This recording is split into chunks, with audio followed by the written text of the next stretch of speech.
this edition of Southern Newsweek. Many Dunedinites line up for COVID-19 vaccinations. One of the longest running Dunedin businesses changes hands. And the region's farmers brought dogs and tractors to town to protest.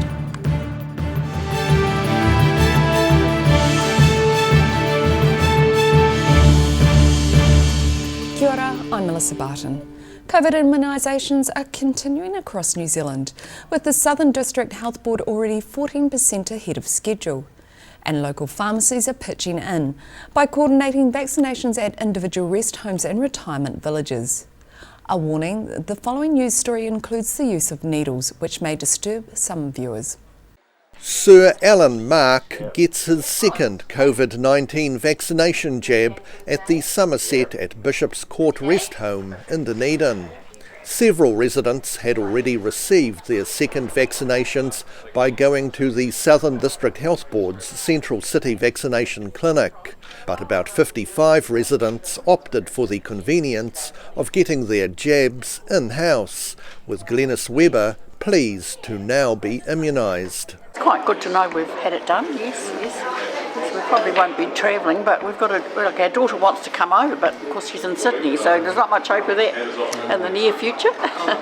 These injections are being administered by the Roslyn Pharmacy, and immunisation coordinator Alex Schweiger says her pharmacy is doing the vaccinations for 6 rest homes and 2 disability service providers, with plans to begin vaccinations in the wider community at the start of August. So at the moment we're in communication with the Southern DHB to get our on-site COVID vaccination clinic up and running, and that'll be open for the general population. It's planned that general vaccinations will be rolled out in age bands, starting with those over 60 and then over 55 and so on.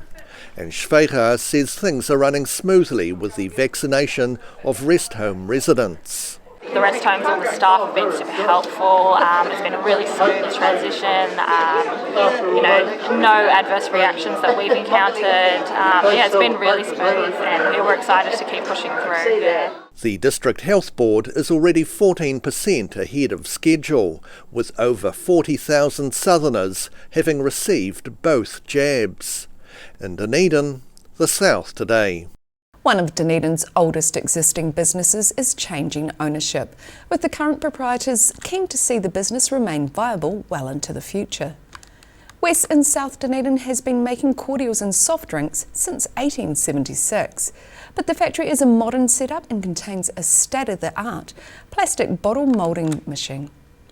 Alf Lauriton and his wife Kay have sold their West's cordial and soft drink factory and shop after nearly 15 years of making fizzy drink in South Dunedin. During their ownership, they had to deal with the challenge of being told to stop selling alcohol from the premises. It's been some ups and downs, as in any business, some challenges which come along, some curveballs coming your way unexpectedly.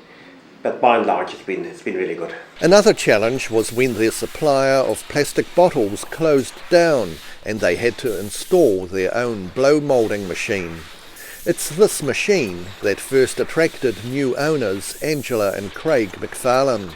My husband, being a plastics engineer, pretty much fell in love with the blow moulding machine. And he, because that's kind of where his area lies, with it, and then the manufacturing side of things as well. Lauriton says he's proud of having kept the 145-year-old business in good financial shape. With just 2 weeks until the handover to the new owners, he's keen to make sure it's a smooth transition and that the factory stays viable. After that will be another 2 weeks to ensure the handover gets done properly. And after that, I've already verbally acknowledged to Angela that I'll be available for any subsequent questions she might have or what. So yeah. The change of ownership is driven largely by the need to put family first. Lauriton and his wife are looking forward to enjoying their retirement, seeing more of their grandchildren. And the McFarlanes say they only came back to the country after 8 years in Asia so their children can grow up in New Zealand culture. We're very dedicated Kiwis, me and my husband. We want the kids to have that as well. And if we stayed in Asia longer, I don't think they would have that sense of belonging, and that was quite important to us. So that's why we decided to come home, so they knew where they belonged, like New Zealand was their home. The West's cordial factory is expanding and has just started exporting to overseas. In Dunedin, the South today. Government ministers visited Queenstown to announce funding for tourist destinations who have been most affected by closed borders. Queenstown Lakes Mayor Jim Bolt is glad his region will receive almost $2.5 million from the Tourism Infrastructure Fund.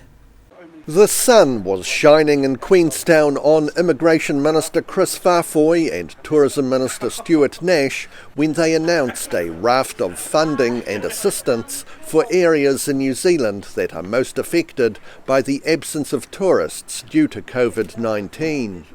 Called the Tourism Infrastructure Fund, this round has a total pool of $18 million, of which more than half will go towards tourism projects in the South Island.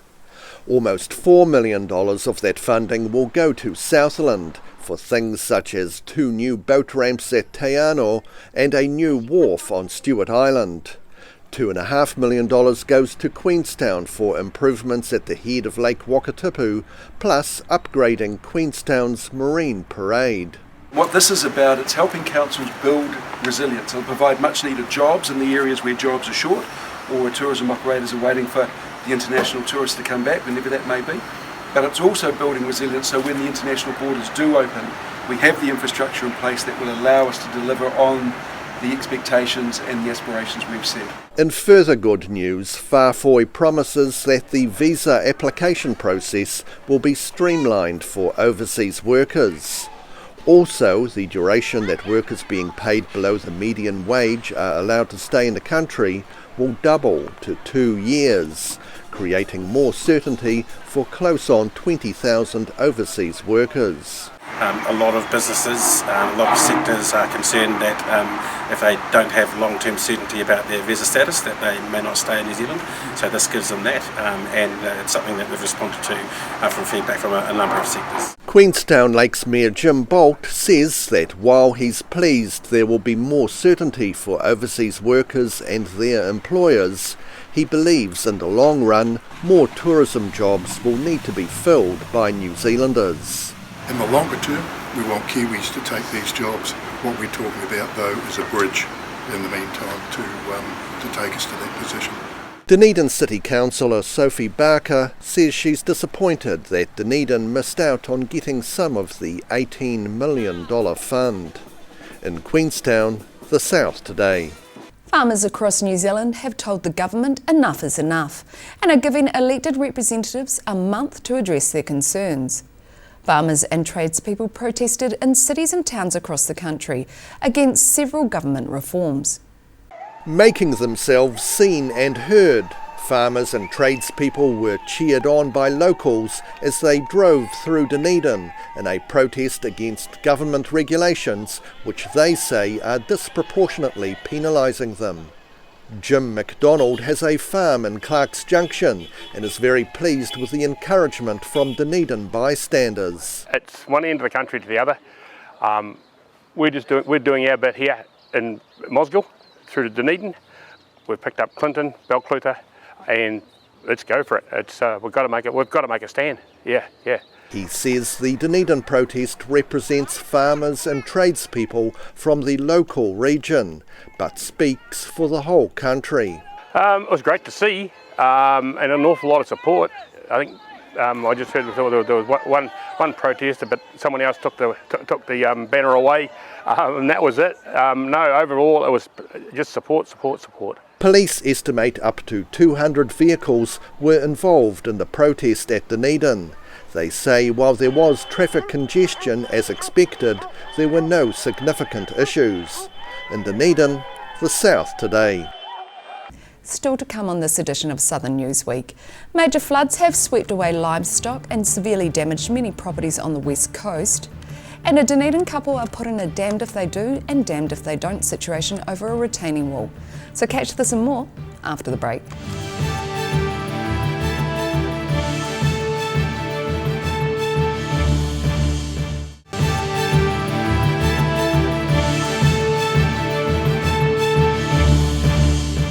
Welcome back. Hundreds of West Coasters will be relying on welfare support following last weekend's rainstorms. Flooding in Westport forced around 1,000 residents to abandon their homes as floodwaters rose. About 1,000 people had to evacuate their homes in Westport after torrential rain hit the top of the South Island over the weekend, raising the Buller River to the highest levels ever seen.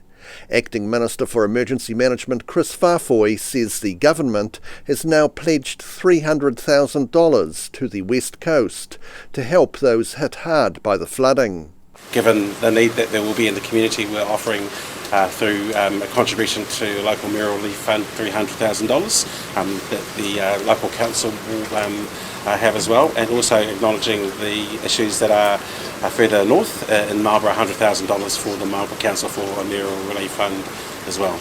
Agriculture Minister and West Coast Tasman MP Damien O'Connor says a number of stock perished in the unprecedented flood waters. Quite a few of the farms here, like the people in houses, will have a challenging time ahead as we, get to recovery mode, and the water's just going down, still in town, so it's still going to be some time before we can fully assess what the needs of the community will be. As a result, another $200,000 has been allocated to help those farmers and growers most affected by the floods. There was one property lost up to 700 animals and possibly another couple of hundred animals. So the full assessment hasn't been done of that, but the Buller River runs a long way. There are farms on the banks of the river, and unfortunately I believe in one particular case that animals were moved to historically safe places, but unfortunately the river came up a lot higher and it caused those animals to panic and go into the river. The government has identified about 500 West Coast residents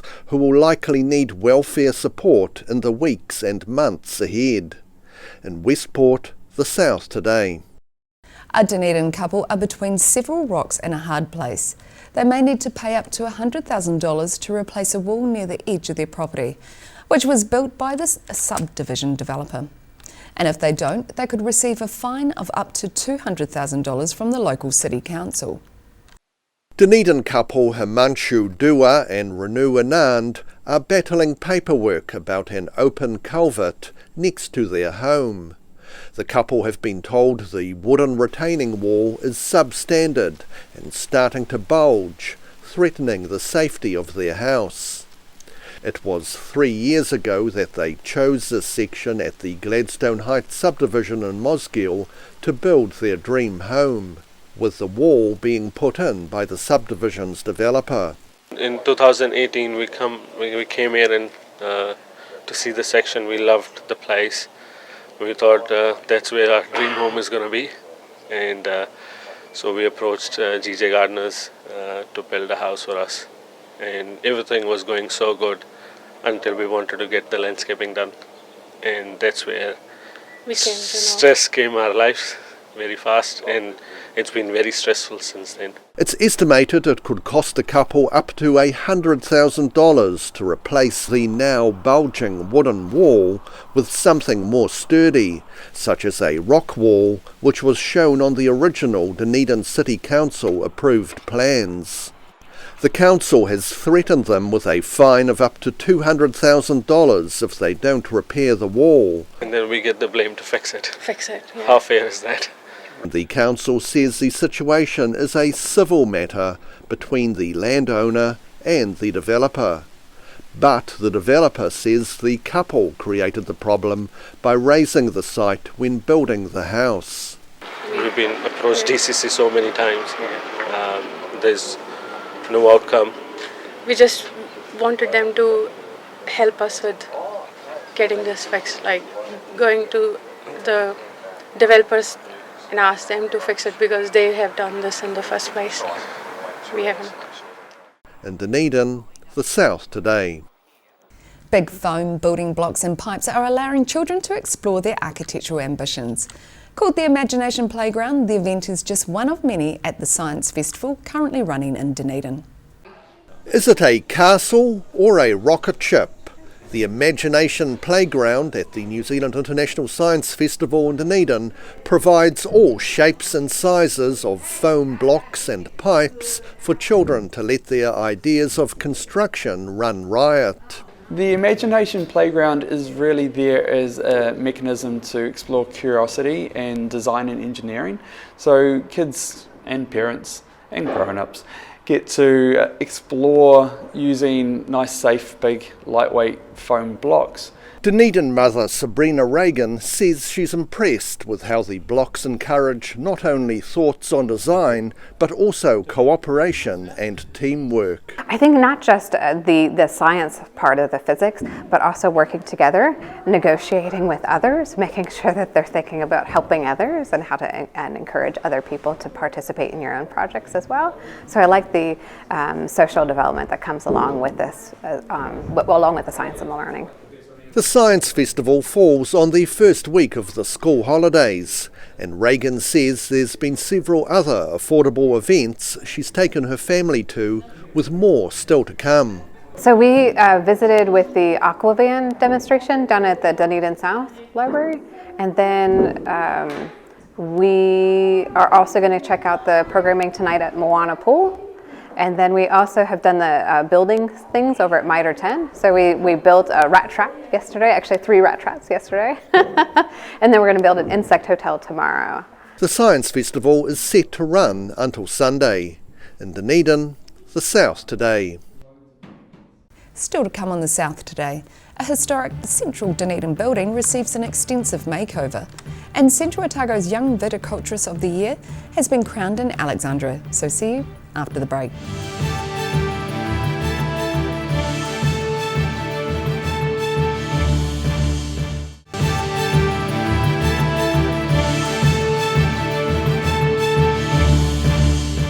Thanks for staying with us. A historic central Dunedin building has been given a new lease of life, inspired by its former occupants. Investment House in Moray Place, opposite First Church, has undergone an 18-month restoration.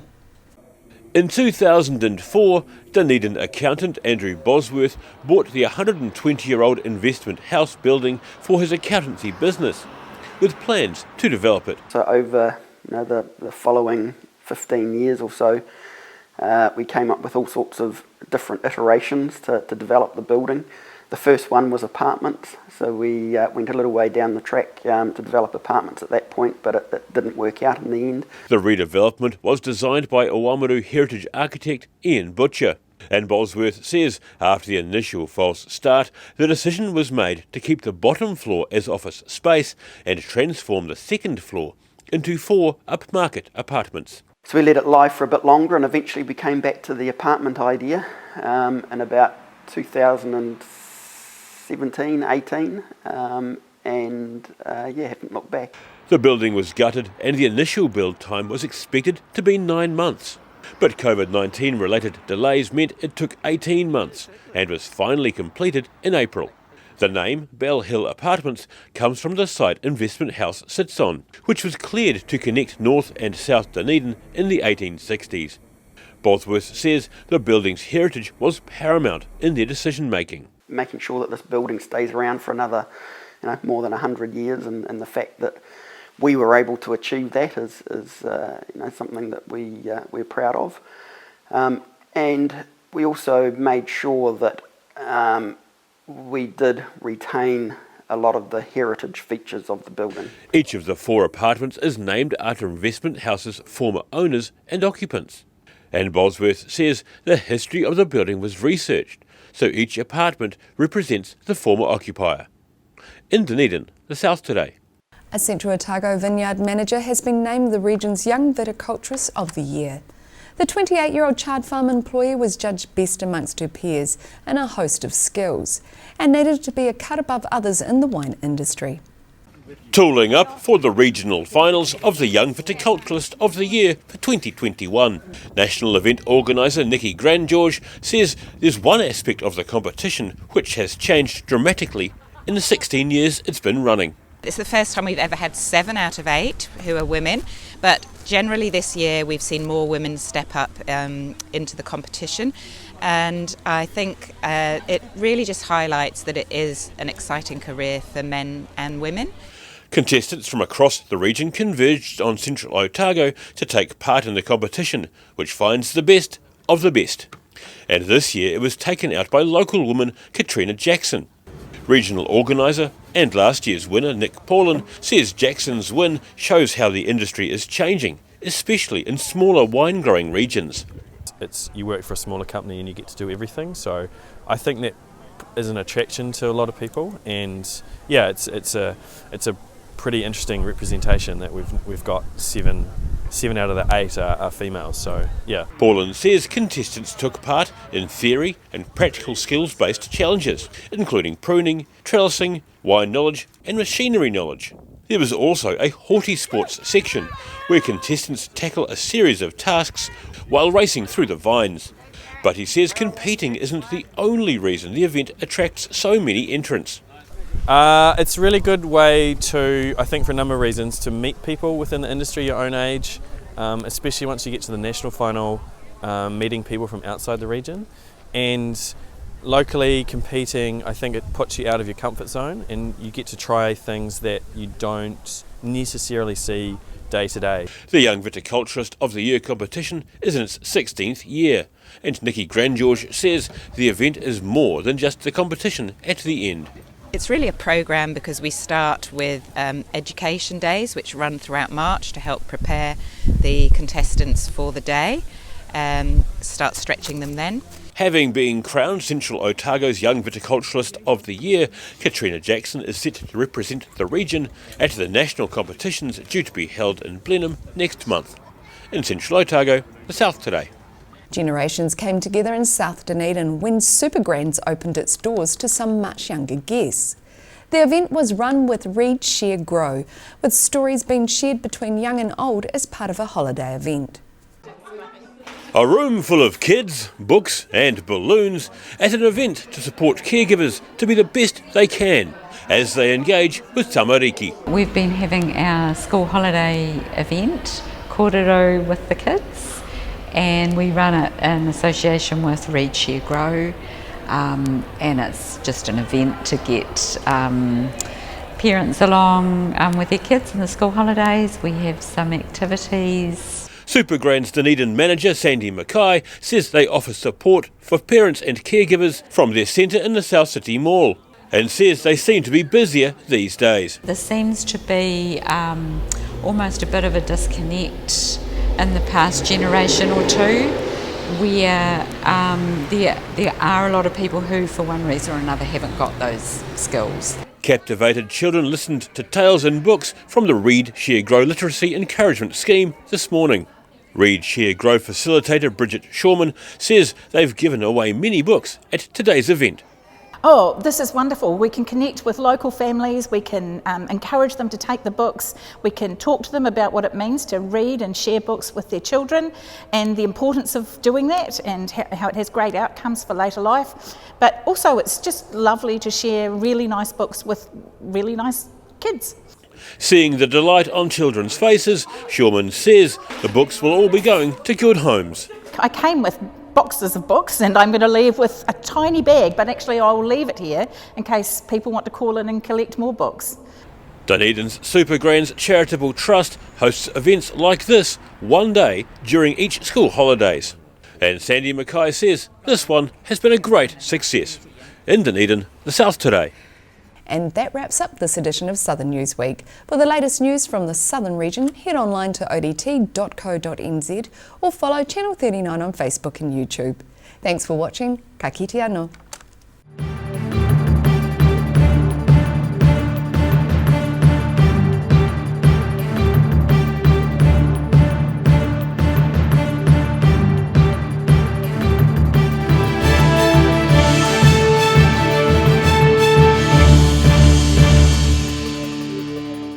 Supporting local content so you can see more of New Zealand on air.